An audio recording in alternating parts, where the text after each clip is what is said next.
Hello and welcome to this special edition of Vantage. We are coming to you live from the White House. There's a lull here in Washington, D.C. right now. The action is over, but behind the scenes, there is a lot that's happening.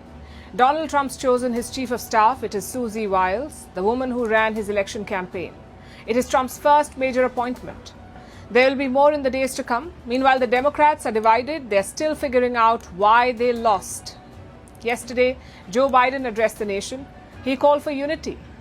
But it's a difficult time for America that is divided along so many lines, including education. We'll tell you more about that on the show tonight. Also, what role did podcasts and social media play in this election? Meanwhile, the Canada-India row has escalated. New Delhi has slammed Ottawa for blocking an Australian outlet that carried Foreign Minister S. Jaishankar's interview. Why is India talking to the Taliban? Israeli football fans were attacked in Amsterdam. What led to this? In Germany, the government has collapsed. We'll tell you why. Pakistan is battling record-breaking pollution and blaming India for it. And why a deal between the Indian military and Uber is sparking concerns. All this and more coming up on the show. First up, the headlines. Russia refuses to confirm if Kim Jong-un's troops are fighting alongside its army, but Ukrainian president claims deadly clashes with North Korean soldiers in Kursk. The West and South Korea say that Pyongyang has sent more than 10,000 troops to Moscow. China unveils sweeping local government debt swap to lift its ailing economy. This is one of Beijing's most ambitious plans in years. The International Monetary Fund says local governments in China face a debt burden of more than $8 trillion. The move comes amid trade tensions with the US. Mauritius to head to polls on Sunday. The election has been overshadowed by a wiretapping scandal. The Prime Minister's hopes of an easy re-election have been dealt a big blow after secretly recorded phone calls of politicians, diplomats and journalists were leaked online last month. A ship carrying possibly toxic industrial waste docks at an Albanian port. The containers had left Albania in July for Thailand, but it was refused entry. The processing of industrial waste from the West in developing countries is a multi-billion-dollar business. And the first artwork by a humanoid robot sells for more than $1 million. It is a portrait of an English mathematician made by the world's first ultra-realistic robot artist. The robot resembles a woman with a face, large eyes, and a brown wig.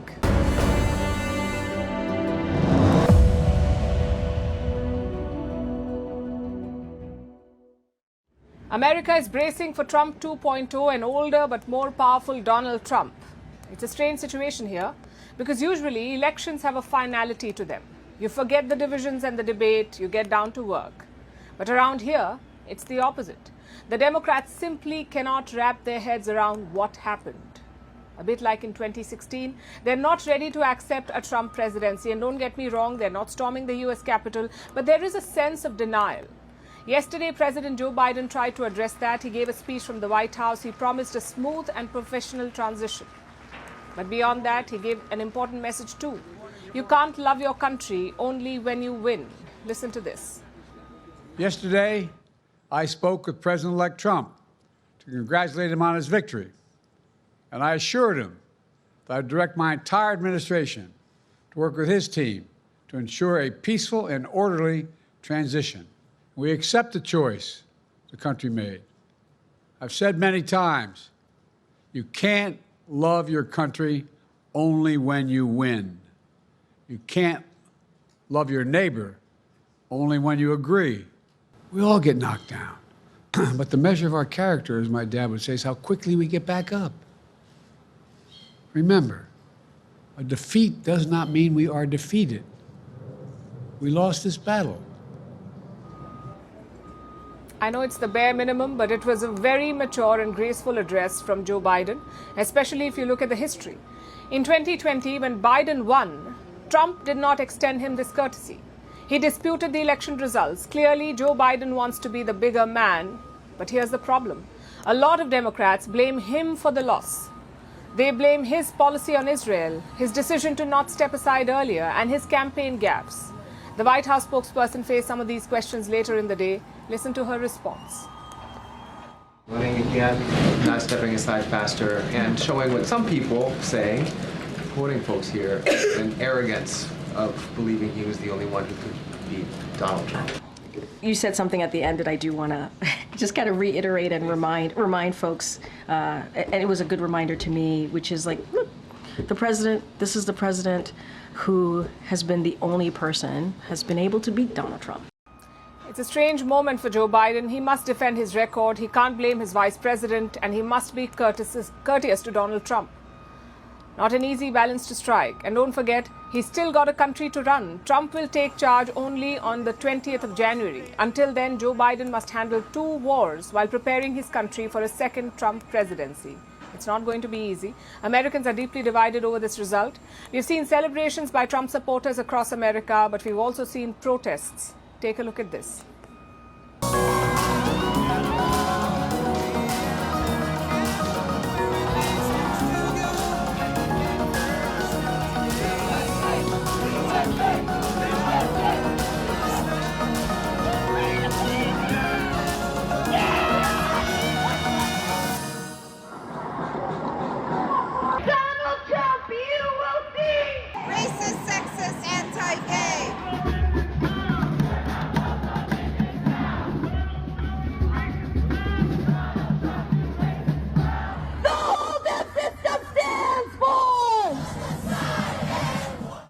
And what is Trump up to? His cabinet is slowly starting to take shape. He's already picked his chief of staff, a political strategist from Florida, Susie Wiles. She was co-chair of the Trump campaign, and she will now run Donald Trump's White House. Wiles will be the first woman to hold this post. And what do we know about her? Well, she's a longtime Republican. She worked on Ronald Reagan's campaign, on Donald Trump's first campaign, and Florida Governor Ron DeSantis' campaign. She likes to stay behind the scenes. On Wednesday, Trump called her up to the podium to say a few words, but she flatly refused. Insiders say she ran a professional campaign, which can be hard with Trump because he rarely sticks to a given script or agenda. But her biggest challenge starts now. Trump ran through 4 chiefs of staff in his first term. One of them later called him a fascist. Plus, this Trump team will be more volatile. The likes of Elon Musk and Tucker Carlson will be jostling for influence. So Susie Wiles needs to keep them in line. As for Donald Trump, he's ready to hit the ground running. Yesterday, he spoke to the U.S. media. He said around 70 world leaders, 70 world leaders had spoken to him. That's a lot of phone calls in 2 days. But his focus remains on domestic issues, especially his promises on the southern border with Mexico. Listen to what he said. We obviously have to make the border strong and powerful, and we have to at the same time. We want people to come into our country. When people have killed and murdered, when drug lords have destroyed countries, and now they're going to go back to those countries because they're not staying here. He wants people to come, but legally, which is a fair ask, but that's not his only border promise. Trump has vowed the largest deportation in U.S. history. He wants to round up illegal migrants and send them back to their home country. And how many people are we talking about? There is no official number, but some reports say it could be as many as 11 million people. 11 million. Now, this raises a couple of questions. One, how do you find, round up and detain so many people? And 2, how much will it cost? Democrats have painted a grim picture about this plan. They say migrants will be put up in detention camps, but Trump allies say it will be targeted. No citywide or neighborhood sweeps. Either way, logistics will be a nightmare, which brings us to the costs. In 2016, the cost of deporting an illegal migrant was almost $13,000. That's apprehension plus detention plus processing and finally flying them out. Trump was asked about the viability of such a program. He says the price tag doesn't matter. But expect political challenges. Trump will need the help of all departments and U.S. states for such a program, and chances are he won't get it. Some states are Trump-proofing their laws, like California, New York, Massachusetts, and Washington. California's governor, Gavin Newsom, is planning to convene his lawmakers. He plans to fight Trump's proposed policies. And how is that? By giving more money to his attorney general. Basically, California is lawyering up. They want to fight Trump's proposed laws in court, or at least hold them up. Other Democratic states are doing the same, so expect some standoffs next year. A few federal officials could also clash with Trump, like Federal Reserve Chair Jerome Powell. He heads America's central bank. Trump had appointed Powell back in 2018. He got a second term from Joe Biden. Now, Powell was asked if he would resign if Trump asked him to. And his response? A defiant no. Some of the president-elect's advisors have suggested that you should resign. If he asked you to leave, would you go? No. Can you follow up on, do you think that legally you're not required to leave? No. Legally, Trump cannot fire him. Powell's term lasts until May 2026. He is protected by the US Constitution, but expect some public acrimony and tensions because last time Trump clashed repeatedly with him. The president wanted to cut interest rates. Jerome Powell said, not the right time. Trump also threatened to fire him on many occasions, including in the middle of the pandemic. So considering all of this, one thing is certain, America is set for a dramatic 4 years. Trump could have absolute power in Washington, but he will face pushbacks from states and federal officials. How that plays out will depend on the president. Leaders around the world are preparing themselves for Donald Trump's return. Some countries are worried, including traditional US allies and, of course, America's enemies. But there are also other feelings going around, like hope and even excitement. So let's look at some of these reactions, starting with Russia. Here's what Russian President Vladimir Putin said. First of all, I can tell you, his behavior at the moment of the attempt on his life impressed me. He turned out to be a courageous man. A person shows himself in extraordinary circumstances. This is where a person shows himself. And he showed himself, in my opinion, in a very correct way, courageously like a man. I would like to take this opportunity to congratulate him on his election as President of the United States. I have already said that we will work with any head of state that the American people have given them the mandate. This will indeed be the case in practice. Putin has made his first public remarks on Trump's victory. He began by praising Donald Trump, calling him courageous for reacting the way he did after the attempt on his life. Putin then congratulated Trump on his election win and said that he would be willing to work with the incoming US president. Basically, Putin is open to resetting ties with the United States, but the ball is in Trump's court. Russia is waiting to see what he does once he takes office. And Putin isn't the only American adversary who reacted this way. There was also Venezuelan President Nicolas Maduro. We did not do well in the first administration of re-elected President Donald Trump. It is a new beginning for us to bet on winning and for the United States and Venezuela to do well. We always advocate for Latin America and the Caribbean to do well. As much as there have been tensions in relations when they tried to attempt against Trump's life twice, I do not hesitate for a second to express my solidarity and wish him good health and a long life. Maduro acknowledged that he did not share a good relationship with Trump, not during his first term anyway. The two were at loggerheads. Trump exerted massive pressure on Venezuela, hoping for Maduro's ouster. But despite this, Maduro sees this as a new beginning, a new win-win relationship with Donald Trump. Maduro also mentioned the assassination attempts. He expressed solidarity with Trump and wished him a long life. It's quite the shift in tone. So both Russia and Venezuela are looking for a reset. Now look at the third reaction from Argentina. I congratulate President-elect Donald Trump for the great victory in the elections held yesterday. You know that you can count on Argentina to make the United States great again, and we know that we can count on you to make Argentina great again. I wish you the greatest success and blessings. Long live freedom. That was Javier Milei, the president of Argentina. Milei could not be happier with this result. He had backed Trump from the very beginning. Milei sees him as a natural ally, so he's thrilled. And he isn't even waiting for Trump's inauguration. He's flying to the US next week to meet Donald Trump at his Mar-a-Lago residence and congratulate him in person. Joining them will be a mutual friend, Elon Musk. Musk has backed both these leaders, so he may be able to help strengthen ties. That's what Javier Milei will be hoping anyway. It seems there are good days ahead for Argentina. Another leader thrilled about Trump is Hungarian Prime Minister Viktor Orban. Last month, Orban said that he would celebrate Trump's victory with several bottles of champagne. Yesterday, he gave an update. I only partially kept my promise.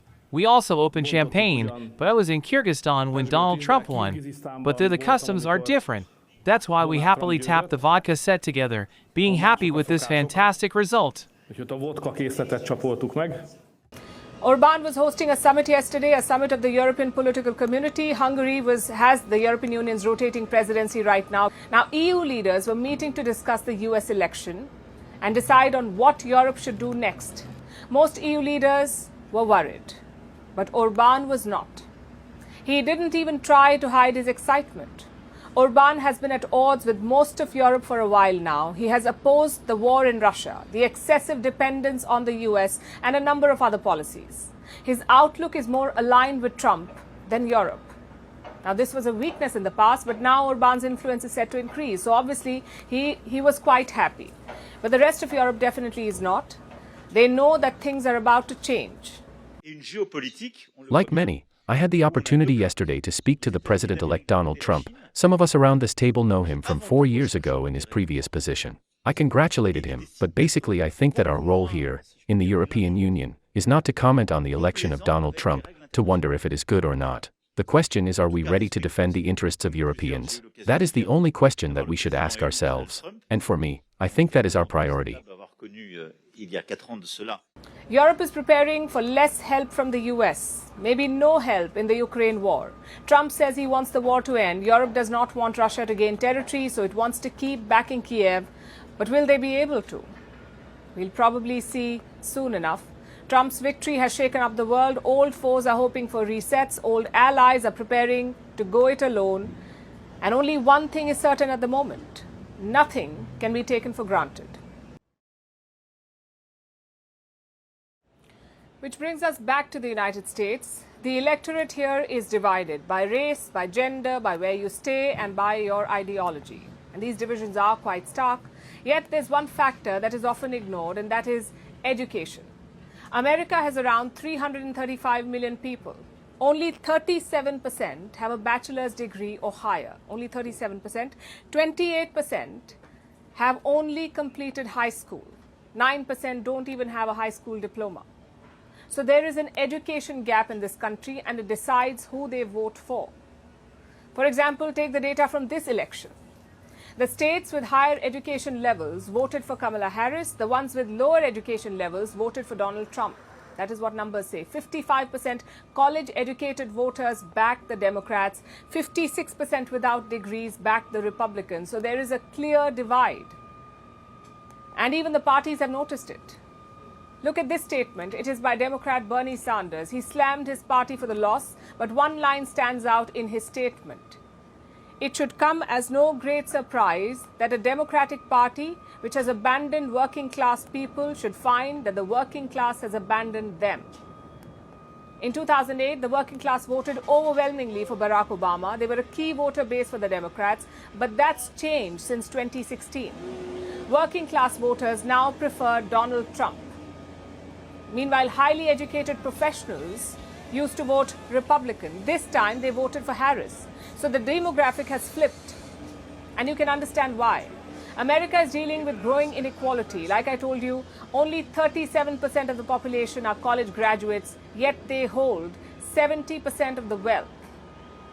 For every $1 a college graduate earns, a high school graduate earns only 22 cents, which makes education the new fault line. It's impacting American politics, yet opinion polls seem to keep missing it. Over the last few months, there have been a lot of polls by different outlets and groups, and all of them predicted a close battle, a neck-and-neck fight, yet the results are quite the opposite. Trump won by a landslide. He swept the swing states. Now, we get that no poll can be absolutely accurate. There's always a margin of error, but this was not a margin of error. They got it completely wrong, and not for the first time either. In 2016, polls predicted an overwhelming victory for Hillary Clinton, yet it was Donald Trump who won. In 2020, polls predicted a win for Biden, which was correct, but there was an issue. The margin was far narrower than expected. Pollsters again underestimated support for Trump, and this time too, they couldn't get it right. So is the system broken? Why do polls keep getting it wrong? Let's look at how they're conducted. Pollsters first create sample sizes, then they ask their questions either on ground or online. The data is collected and analyzed, and this analysis shapes opinion poll results. That's how it's done. It sounds very scientific, but the problem arises when your bias comes into play, or when people haven't given you honest answers, or you gloss over key indicators like education. For 3 elections, pollsters have missed crucial pockets of voters. That's the rural, white, working class. Non-educated voters aren't well represented in most samples, and they're pivotal in Trump's victory. The method, too, is not fail-proof. Many pollsters use only online surveys now, but they aren't very reliable. Usually, the answers come from more educated voters, plus random samples are not always accurate. Now, they could be very wrong, which they've been for 12 years now. So it's time for a rethink, perhaps, for the pollsters, for the Democrats, and for the whole of America. They may pretend that the diploma divide does not exist, but at this point, it is dictating American politics. This election wasn't just Harris versus Trump, it was also a media war, sort of like old media versus new media. Let me explain this. Most newspapers and TV channels backed Kamala Harris. Some of them openly endorsed her. You can call this the old media. On the other side, you had newer forms like social media or podcast. They were decisively in Donald Trump's corner. X and Elon Musk supported him. So did podcaster Joe Rogan. The question is, did this impact the election result? Let's take a closer look. The average age of cable news audience is 70 in America. Among newspaper readers, it is 60, the average age, and magazines, 52. What about podcasts? 34 years is the average age. So the trend is quite clear. Older Americans use newspapers and television, younger Americans use podcasts. Within this age group, men are a bigger share, and Trump realized this. Earlier this year, his campaign manager hired a 27-year-old consultant. His job? To make a list of podcasts for Trump to go on. Apparently, Trump wanted his son Barron to go through this list. And Barron is just 18 years old. He studies at New York University. So Trump wanted him, an 18-year-old, to vet the list. After that, it was a podcast blitz. Look at all the shows that he went on. The Nelk Boys podcast, Lex Friedman podcast, Bussin' with the Boys, Flagrant podcast, the Logan Paul podcast, the Theo Vaughn podcast, and finally, Joe Rogan. Together, these videos got 86 million views, and I'm only counting the full interviews. If you add shorter clips and snippets, it will be a lot more. And these are not like your regular TV interviews. The focus isn't on policy or politics. It's a freewheeling conversation. Trump talked about martial arts, about aliens, about the Kennedy assassination, about boxing, and about cryptocurrency. Issues that resonate with young American men. 2 weeks ago, he appeared on a podcast called 6 Feet Under, and guess who hosts it? WWE's Undertaker. I know it's a strategy that does not seem to make sense, but as the result shows, it did. The Trump campaign realized 2 things early on. One, young people watch podcasts. We're talking about people under 30. They make up 37% of the US population. If you want their vote, you need to reach out to them. And 2, mainstream media isn't what it used to be. Trust in US media is at a historic low. Only 31% Americans trust these newspapers or channels. So Trump thought, why should I even speak to them? I would much rather speak to podcasters, and look at the results. In 2020, Biden beat Trump among men under 30 years of age, that too by 11%. But this time, Trump beat Harris by 2%. So clearly the outreach has worked. In his victory speech, Trump gave a shout out to podcasters. Listen to this. I want to thank some of the, we have up here today the U.S. Open champion. He's a fantastic golfer. He's slightly longer than me. It's a little bit longer than me. Just a little bit. Bryson DeChambeau is up here someplace. And we also have a Mandana White who has done some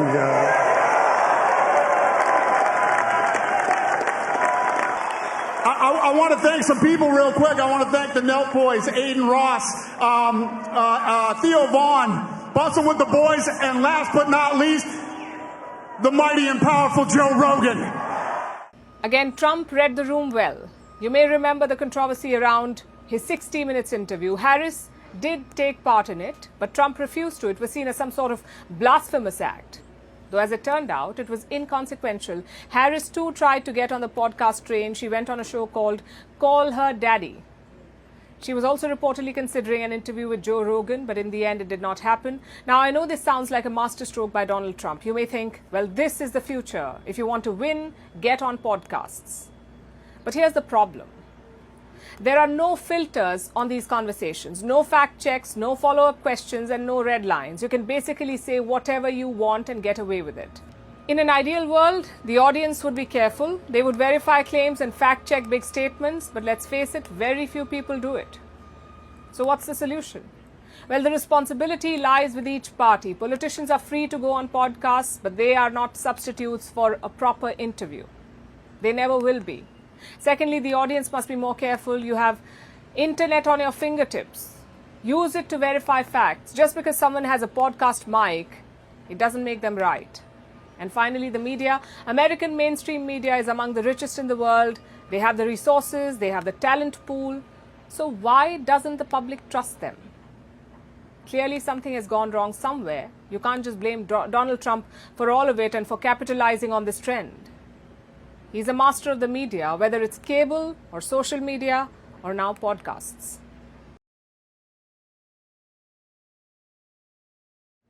Let's turn to Canada now. Prime Minister Justin Trudeau has always called himself a protector of free speech. He's used this argument to ignore a lot of things, like Khalistani separatism, security threats to diplomats, and glorification of political assassinations. Through all of this, we had the same question.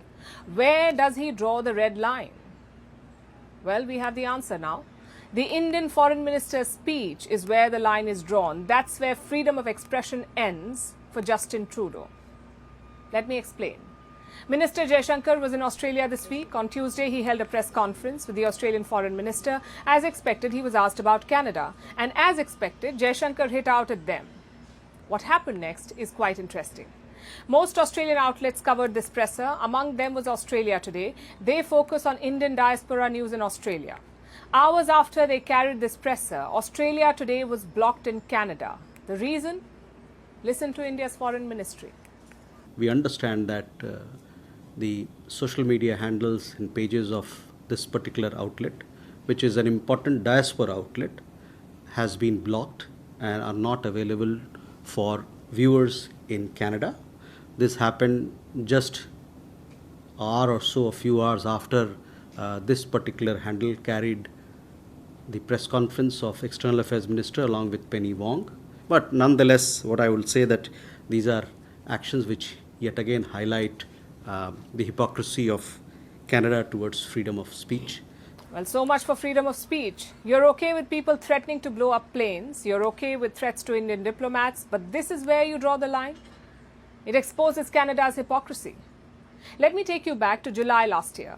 Khalistanis in Canada displayed a float on Indira Gandhi's assassination. They glorified the killing of an Indian Prime Minister. Around the same time, Indian diplomatic missions were targeted. A grenade was hurled at the High Commission of India. And how did Justin Trudeau react? Listen in.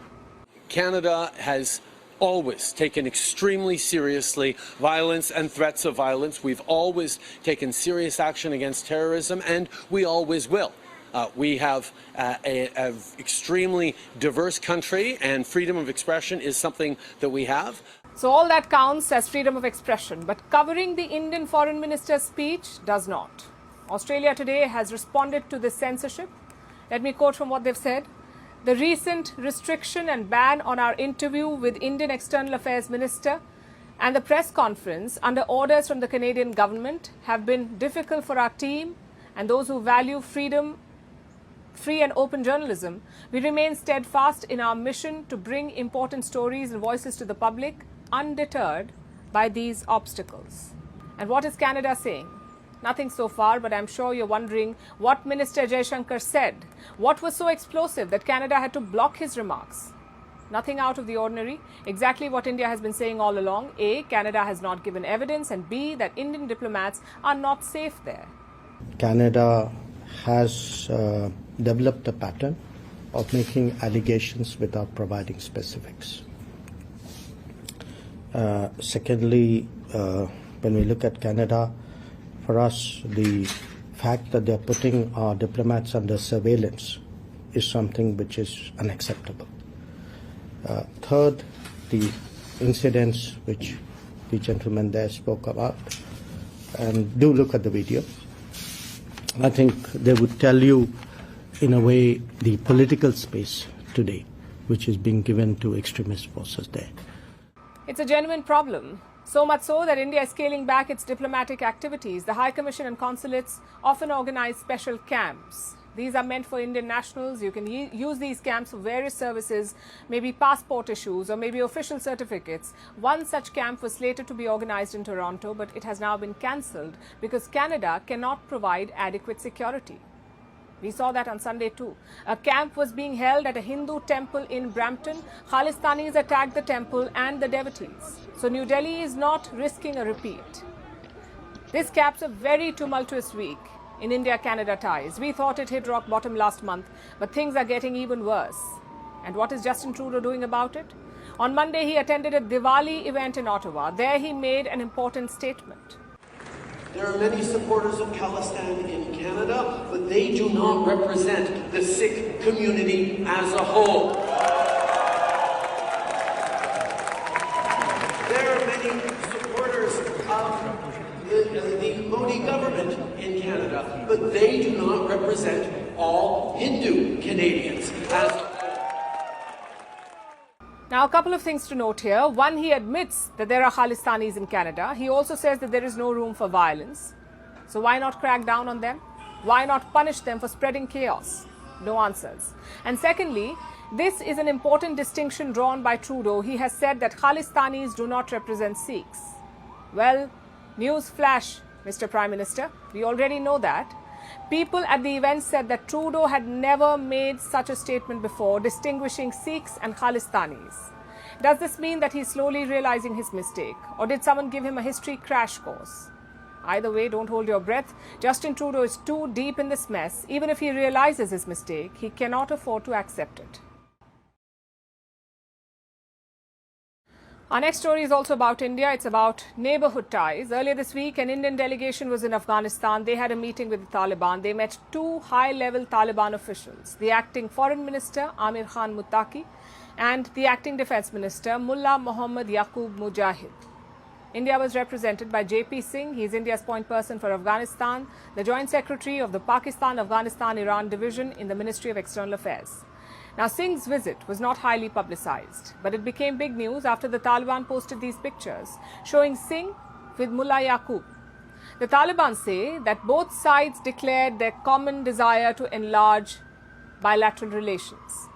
The focus was on humanitarian cooperation, but some other issues were also discussed, like trade and visas for Afghan people. Before we go into the details, some background first. As you know, the Taliban took over Afghanistan in 2021 and most countries severed ties with the country, with Afghanistan. Most of the world has refused to officially recognize the Taliban regime. India hasn't recognized it either, but that does not mean that New Delhi won't talk to them. India has historical ties with Afghanistan and the Afghan people. Forgetting that is not an option. And New Delhi won't abandon the people there. Then there's geopolitics to consider. Pakistan had initially supported the Taliban. They harbored Taliban militants who were fighting against the US-backed administration in Kabul. Islamabad initially expected the Taliban to join forces with them, which would have been bad news for India. So New Delhi made sure to keep communication channels with Kabul open. Then there's the China factor. China wants to exploit Afghanistan's resources, so it maintains ties with the Taliban too. That also could have ended badly. But New Delhi prevented this by keeping diplomatic back channels open. That is how India could hold this week's meeting. Here's what India's External Affairs Ministry said about the talks. During the visit, he had several meetings with the Afghan minister, including with the acting defense minister. He also called on former President Hamid Karzai. He also met the head of UN agencies there and several other senior ministers. They had some discussions on the India's humanitarian assistance that we're providing to people in Afghanistan, as also how the Chabahar port can be utilized by the business community in Afghanistan for transactions and for export and import and any other thing that they would like to do for. As usual, humanitarian aid was on top of the agenda. But now New Delhi is also talking about trade via the Chabahar port in Iran. Remember, India is developing this port. It allows India to bypass Pakistan and access Iran, Afghanistan and beyond. Now, India wants to use this access to help the Afghan people. The Afghan business community has been invited to use the Chabahar port to expand their operations and to bring prosperity to their country. The Indian team discussed this with the Taliban. They said negotiations will take place in the near future between technical delegations from regional countries, including Afghanistan and India. So it looks like New Delhi is trying to help the Afghans while also making the Chabahar port more profitable. It's a win-win situation. Then there's the visa situation. The Taliban took over in 2021 and Indian diplomats were evacuated from Afghanistan. Some junior diplomats have returned since, but they still don't issue visas. This has been a setback for thousands of Afghans, especially students who go to Indian colleges. The Afghan students have not been able to enter India for years now, so New Delhi has said it will look into this. That's the latest update on the India-Taliban talks. New Delhi is working to help the Afghan people make their lives better through aid and trade and prevent their country from falling under Pakistan's control. Moving on to Amsterdam, where Israeli football fans were attacked in violent clashes. On Thursday, Israel's Maccabi Tel Aviv was playing Dutch side Ajax. Israeli fans went to watch this match. They were ambushed, they were beaten up. 5 of them are in hospital. Many of them are injured. The Dutch police have called it an anti-Semitic attack. Israel has condemned these attacks. Prime Minister Netanyahu has called them, and I'm quoting, horrifying. He vowed to send rescue planes to bring Israeli citizens back. Our next report brings you more details. It was supposed to be a game of football. Yet, it turned into a night of horror for Amsterdam. It was a Europa League football match between Maccabi Tel Aviv and the Dutch club Ajax. It was taking place at the Johan Cruyff Arena. Fans left the stadium without any incident, but as the night progressed, things got worse. Israeli fans say they were confronted by a mob of Arab protesters. They were ambushed, even beaten up. Unverified videos show men demanding that a fan say, "Free Palestine." Free Palestine now! Free Palestine! 5 Israeli fans were in the hospital. They have since been discharged. Nearly 30 others were injured. We have nothing to do with the war. We come to support Maccabi Tel Aviv, and we got shit. 62 people were initially arrested. 10 still remain in custody. They're all being investigated by a special police team. According to the Amsterdam mayor, men on scooters searched for Maccabi Tel Aviv supporters in the streets and carried out what she called hit-and-run attacks. Amsterdam looks back on a pitch-black night, and it is still dark today. Hateful anti-Semitic rioters and criminals attacked and beat up Jewish, Israeli visitors to our city last night. My heart goes out to the victims, to their families here and in Israel. Boys on scooters crossed the city in search of Maccabi Tel Aviv supporters. It was a hit and run. Mijn hart gaat uit naar de slachtoffers. But what led to these violent clashes in the first place? Amsterdam authorities say that tensions have been rising for some time now. Nearly 3,000 Maccabi fans traveled to the city for this match. They were seen chanting racist slogans, both about Arabs and Palestine. One even climbed a building to tear down a Palestinian flag. There were also attacks on a taxi.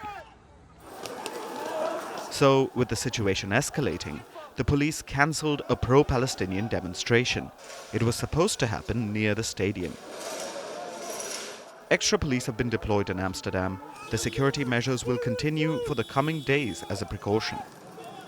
The Dutch Prime Minister has denounced the attack. This is anti-Semitic violence, and those are the words I choose every time, and I do that very consciously. Or that against the background of the Israeli conflict with Palestine, that will undoubtedly play a role in it, but I actually do not think that is important at this time. It is anti-Semitic violence. Israel, on the other hand, is furious. President Isaac Herzog condemned the clashes, comparing it to a pogrom.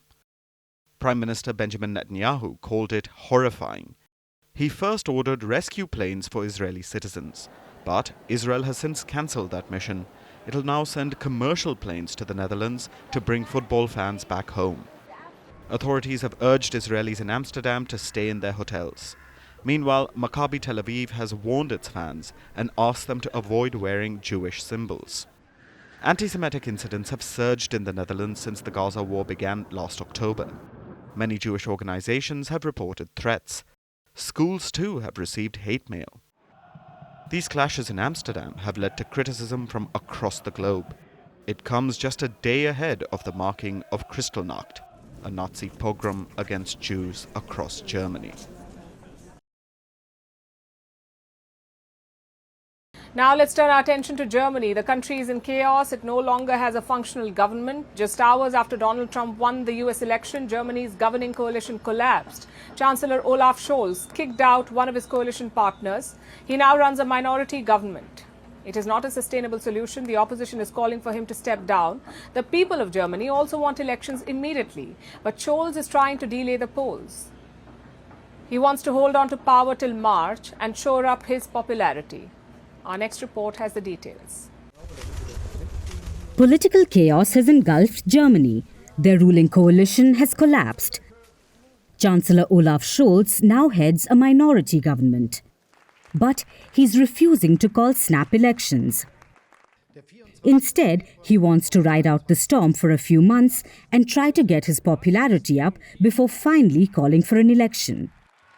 The move leaves Germany in a state of flux, which is the last thing both the country and Europe in general need right now. All this chaos began on Wednesday, just hours after another major political event: Donald Trump's victory in the United States. It was already a tense situation for Europe, but Germany decided to turn up the chaos levels further. Perhaps the stress got to Scholz and he snapped.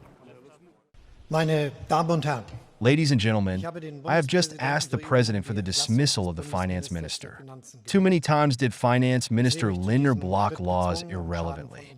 Too many times did he act to serve his clientele and party. Especially today, on a day with such an important event such as the US election. Such egotism is completely incomprehensible.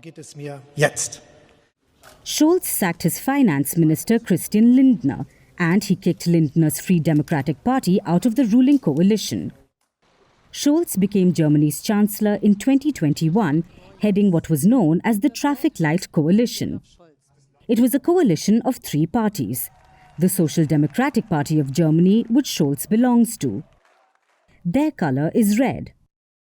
Lindner's Free Democratic Party, represented by the color yellow, and Germany's Green Party, which was obviously green. Hence, it was called the Traffic Light Coalition.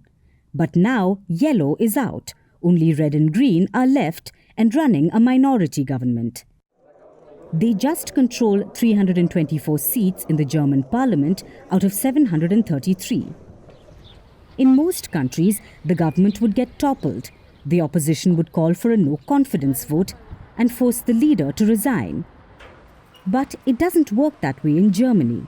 In Germany, the chancellor decides when to call a confidence vote. In the very first week of the parliamentary session in the new year, I will call for the confidence vote so that the Bundestag can then vote on it on January 15th. That way, parliamentarians can decide if they want to pave the way for a snap election. That election could then take place at the latest by the end of March while respecting the rules of the Constitution. Scholz has given himself a 4-month extension. He will continue to run a minority government until polls are held. Scholz's decision has left the opposition furious.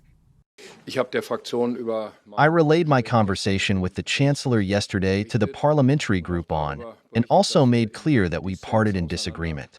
The Chancellor did not see himself in a position to give me a plausible explanation as to why he would only call a vote of confidence in another 2 months and not next week. That was the leader of Germany's biggest opposition party, the Christian Democratic Union. The CDU is leading in opinion polls and they are poised to take over if elections are held now. But Scholz has his own agenda. He plans to use the next few months to pass laws with outside support because he doesn't have a majority. The CDU suspects that Scholz will pass populist laws that will boost his chances in the polls. It's a cynical strategy, but there's not much the opposition can do about it, which means Germany will be an unstable government for the next few months. When does it become difficult to breathe? According to the Air Quality Index, when the digits hit 300, an AQI of 300 is hazardous. Push it to 500 and the air quality is considered off the charts. Do you know the recent air quality in Pakistan's Lahore? 1900. This is a historic high, an AQI of 1900. Lahore has become the most polluted city on earth. Hundreds of people have been hospitalized. So what is Pakistan doing about it? They're scrambling for band-aids, like closing schools for a few days, impounding polluting vehicles, tearing down kilns, and of course, blaming India. Here is a report. Tearing down kilns, shutting barbecue joints, impounding polluting vehicles, banning rickshaws, closing schools, forcing workers to stay home, hospitalizing hundreds. This is the state of Pakistan, as record-breaking pollution chokes the country. आप factories को नहीं पकड़ती हैं, आप industries को नहीं पकड़ती हैं, आप धुआं छोड़ने वाली गाड़ियों को नहीं पकड़ती हैं।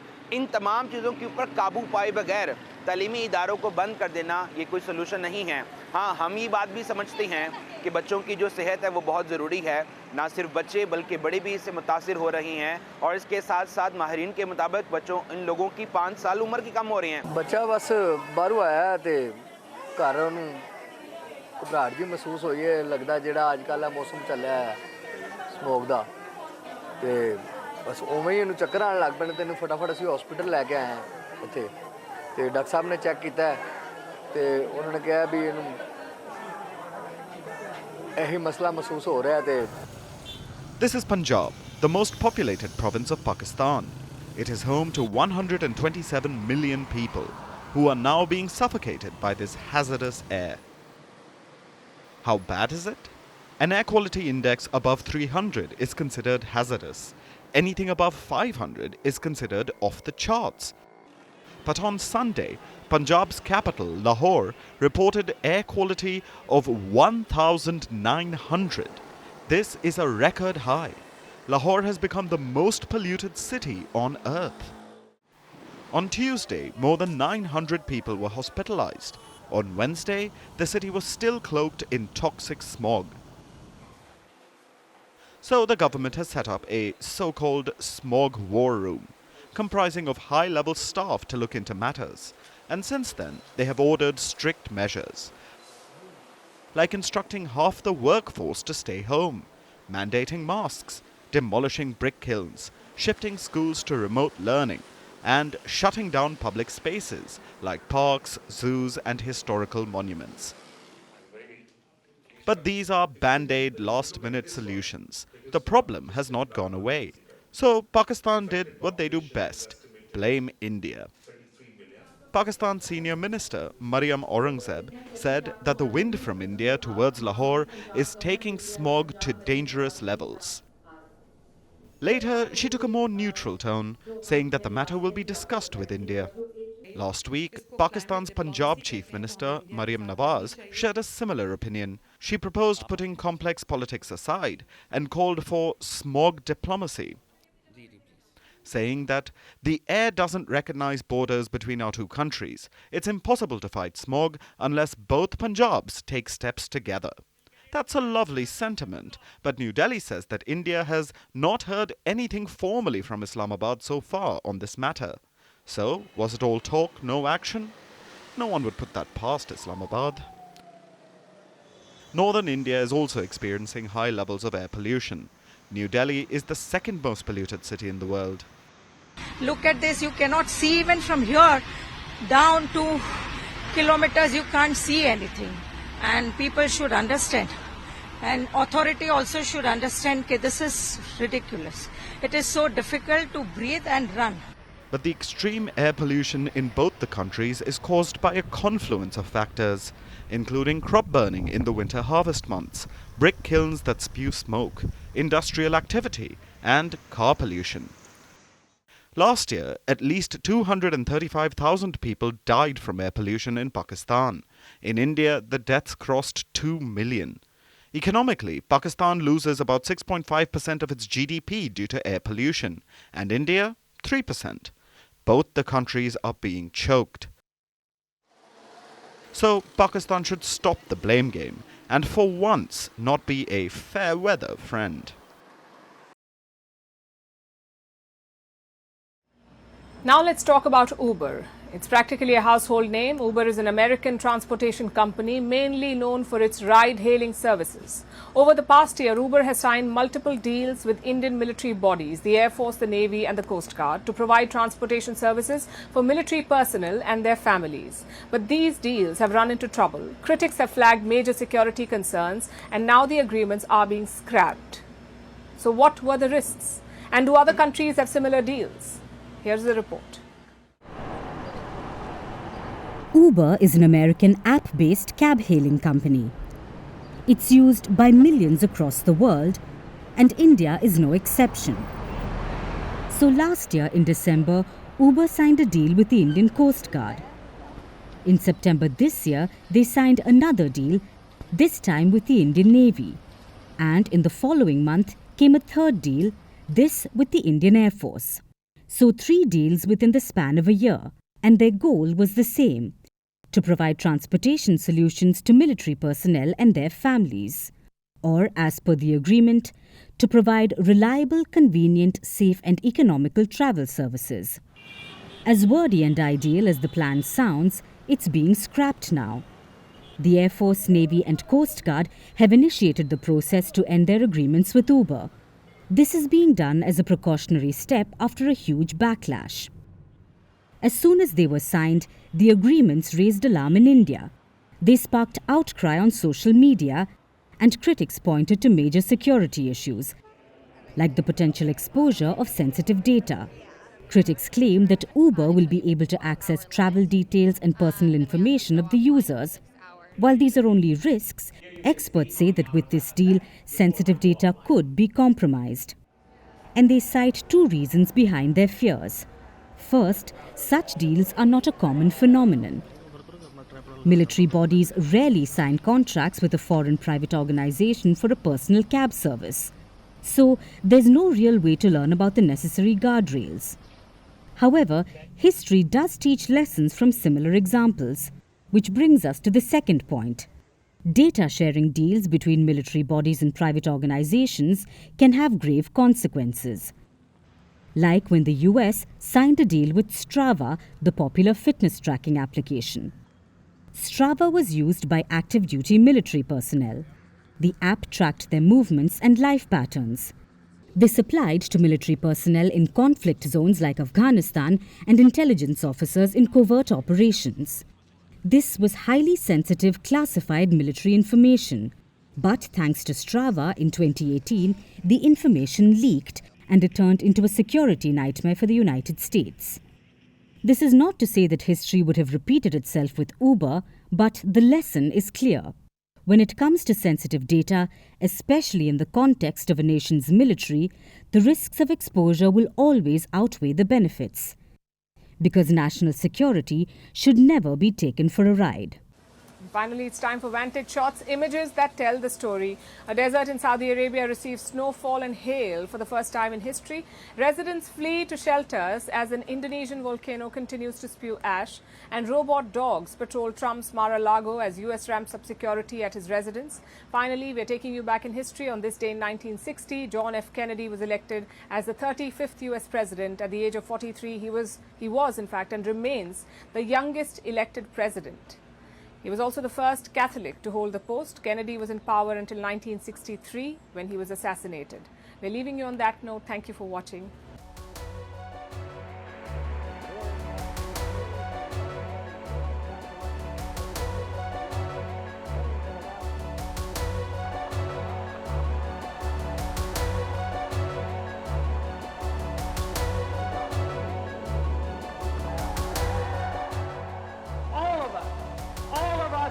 throne and across the country are united together in our devotion to this country.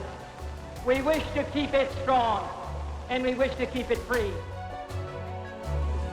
كلش مختفي شلون لا اله الا الله.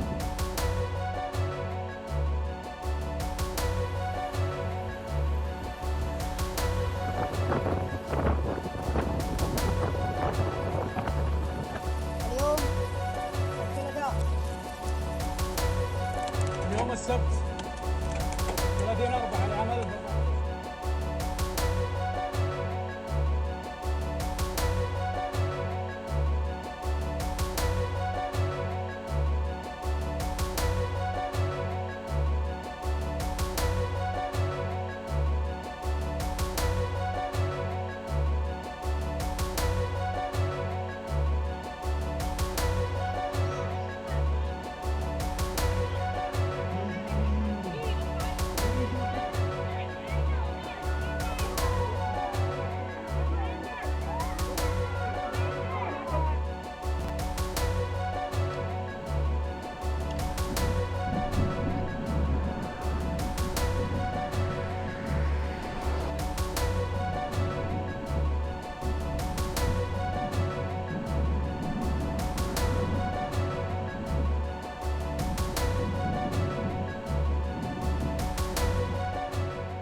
Hello and welcome to this special edition of Vantage, live from the White House. America is Trump country again.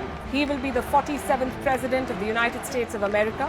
They're live from the White House, soon to be the new residence of Donald Trump. It was also here that Donald Trump brokered the Abraham Accords. So the voters have a legitimate question in their minds. If those presidents could do it, why not Joe Biden? The Arab voters want to punish the Democrats for supporting Israel. Joe Biden's shadow looms large over this election, and Kamala Harris may end up paying the price for it. This Trump hat, it says, President Trump save America. But this hat is made in China. And this is the Chinese interference that Americans must be investigating. But of late, Donald Trump and the Republicans have made some gains. And the biggest reason for that is illegal immigration.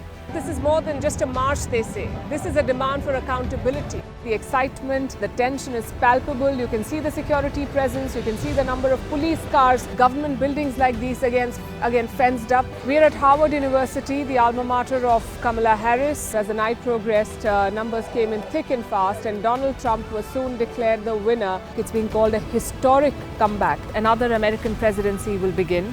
In Donald Trump's case, his second one.